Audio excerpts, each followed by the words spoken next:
आजच्या सकाळच्या श्लोकात आपण नवनाग स्तोत्र बघणार आहोत. हे 9 नागांची नावं आहेत.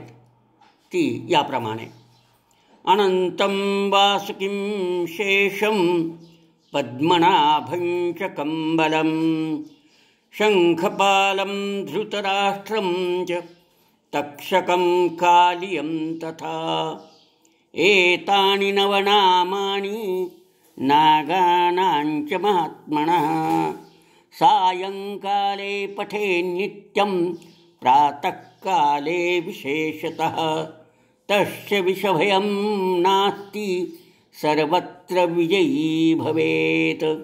हे अनंत, वासुकी, शेष, पद्मनाभ, कंबल, शंखपाल, धृतराष्ट्र, तक्षक आणि कालिया या 9 नागाचं नाव घेतल्यानंतर आपल्याला कुठल्याही विषबाधेची भीती नाही.